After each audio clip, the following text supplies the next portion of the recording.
भाग 3 में हम लोग पढ़ने चल रहे हैं आर्टिकल 16, जिसमें देखेंगे आज आर्टिकल 16 में किसकी बात की जाती है। तो देखिए, जैसे कि हम लोग देख रहे थे आर्टिकल 15 तक देखे थे, तो आज आर्टिकल 16 में हम लोग देखेंगे। आर्टिकल 16 में क्या होता है, इसमें कहा गया है कि सरकारी नौकरी या लोक नियोजन में अवसर की समानता। और किस तरह पे, जैसे कि कोई व्यक्ति किसी भी धर्म का हो, कोई भी उसका मूल वंश हो, कोई भी उसका जाति हो, इन सभी के आधार पर उसके लोक नियोजन में सरकारी नौकरी में कोई भेदभाव नहीं किया जाएगा। समझ रहे हैं ना।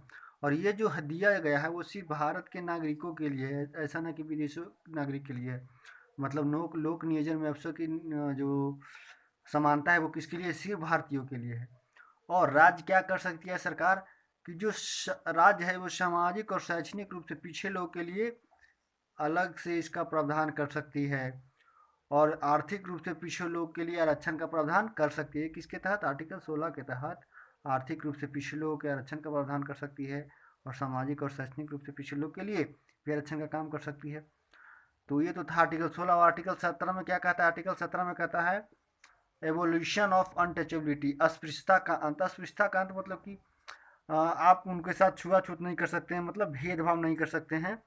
इसके बारे में चर्चा किया गया कि उसको किसी भी रंग और भेद आदि के तहत रंग छुआछूत नहीं कर सकते। इसके कि किसी का आपका काला रंग है, गोरा रंग है, इसके साथ आप भेदभाव नहीं कर सकते हैं, ठीक ना। इसके लिए राज्य को जो है, स्टेट है, वो क्या है, आपको मतलब कानून बनाने के लिए क्या है, अस्पृश्यता के खिलाफ वो कानून बना सकती है। अगर देखा जाए कि किसी कोई व्यक्ति को, कोई समुदाय को इन सारे चीज़ों पे, रंग के आधार पे वो बनाया जा रहा है, उनका जैसे कि बोल दिया जाए कि उनका उनके साथ भेदभाव किया जाता है, तो अस्पृश्यता के आधार पर क्या कानून बनाया जाएगा। ऐसा किया भी गया है। ऐसे एक बनाया गया था, कानून बनाया गया था 1976 ईस्वी में।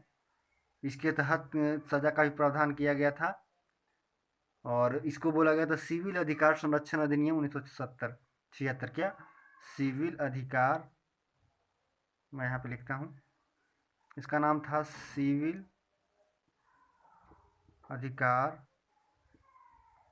संरक्षण अधिनियम 1976 में। इसके तहत क्या किया गया था, किसके तहत लोगों को सजा का भी प्रावधान किया गया था। समझ कि अगर कोई व्यक्ति किसी के साथ छुआछूत करता है तो उसको दंडनीय अपराध घोषित किया जाएगा।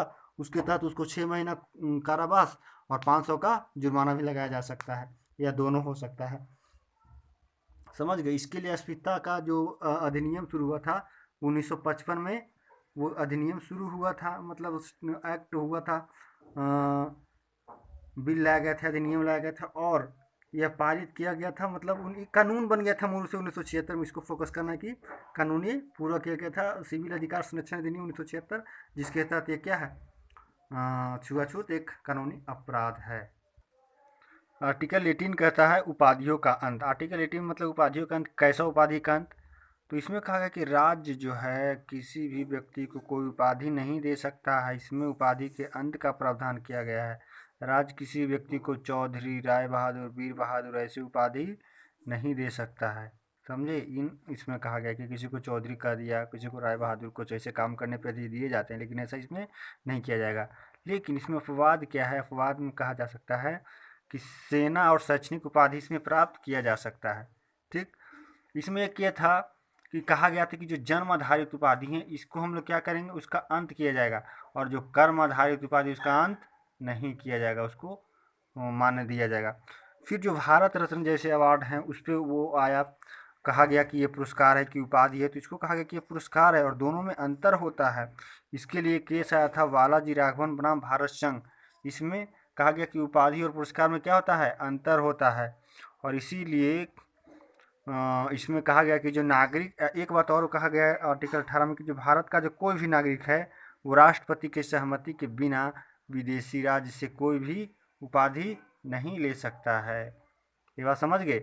फिर देखिए एक बात क्या किया गया था, 1956 में सुप्रीम कोर्ट ने कहा था कि पद्म विभूषण, पद्मश्री, पद्म भूषण ये सब जो है इनको संवैधानिक वैधता दी गई थी, लेकिन इसको 1954 ईस्वी में बीजेपी ने समाप्त कर दिया था। लेकिन 1980 में इंदिरा गांधी ने इसे फिर शुरू कर दिया। तभी आप देखते हैं कि किन्हीं के नाम के आगे देखते हो कि पद्मश्री, पद्म विभूषण ये सब लगाया जा सकता है, जिनको संवैधानिक मान्यता दिया गया है।